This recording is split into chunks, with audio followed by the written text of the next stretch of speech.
ನೋಡಿ ಚಳ್ಳಕೆರೆ ಸಿಟಿ ಇಲ್ಲಿಂದ ಓನ್ಲಿ ನಿಮಗೆ 2 ಕಿಲೋಮೀಟ್ರು ಟೌನು. ನಿಮಗೆ ಆಲ್ರೆಡಿ ನಿಮಗೆ ಫ್ಲೈಓವರ್ ಕಾಣಿಸ್ತಾ ಇದೆ ನೋಡಿ. ಇದು ತಾರ್ ರೋಡ್ ಅಟ್ಯಾಚು, 3 ಎಕರೆ ಜನರಲ್ ಪ್ರಾಪರ್ಟಿ. ತುಂಬ ಚೆನ್ನಾಗಿದೆ, ತುಂಬ ಅಂದರೆ ತುಂಬ ಚೆನ್ನಾಗಿದೆ. ಲಾಸ್ಟ್ ಸ್ಪೇಸ್ವರೆಗೂ ಬರುತ್ತೆ ನೋಡಿ, ನಿಮಗೆ ಅಲ್ಲೇವರೆಗೂ ಬರುತ್ತೆ. ರೋಡ್ ಸ್ಪೇಸು ನಿಮಗೆ ಒಂದು 130-140 ಅಡಿ ಬರುತ್ತೆ ಭೂಮಿ. ಇದು ಚಳ್ಳಕೆರೆ ಸಿಟಿ ಬಂದರೆ ಓನ್ಲಿ 2 ಕಿಲೋಮೀಟ್ರ್, 2 ಕಿಲೋಮೀಟ್ರ್ ಕೆಂಪು ಭೂಮಿ. ರೋಡ್ ಸ್ಪೇಸು ಸೈಟ್ ಮಾಡೋರ್ಗಂತೂ ನಂಬರ್ 1 ಪ್ಲೇಸು.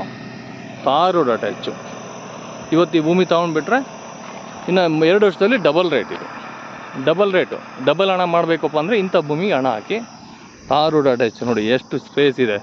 ಹೆಚ್ಚು ಕಮ್ಮಿ 50-60 ಅಡಿ ರೋಡ್ ಇದೆ ನಿಮಗೆ. ತುಂಬ ಒಳ್ಳೆ ದೊಡ್ಡ ರೋಡು, ಕೆಂಪು ಭೂಮಿ ರೀ. ತುಂಬ ಚೆನ್ನಾಗಿದೆ ಸರ್, ನೋಡಿ ಎಷ್ಟು ಚೆನ್ನಾಗಿದೆ. ನಮ್ಮ ಸ್ನೇಹಿತರು ಯಾರೇ ಆಯಿತು ಈ ವಿಡಿಯೋಗಳು ನೋಡಿದರೆ ಇಂಥದಕ್ಕೆ ನೀವು ಇನ್ವೆಸ್ಟ್ಮೆಂಟ್ ಮಾಡಿ. ಯಾಕಂದರೆ ರೋಡ್ ಸ್ಪೇಸು ಇವತ್ತು ಪ್ರತಿಯೊಬ್ಬರು ಕಷ್ಟಪಟ್ಟು ಹಣ ಸಂಪಾದನೆ ಮಾಡ್ತೀವಿ. ಅದನ್ನು ಒಳ್ಳೆ ಕಡೆ ಇನ್ವೆಸ್ಟ್ಮೆಂಟ್ ಮಾಡಬೇಕು ಅನ್ನೋರಿಗೆ ಇಂಥ ವಿಡಿಯೋ ನಿಮಗೆ. Okay, thank you. ಜೈ ಹಿಂದ್, ಜೈ ಭಾರತ್.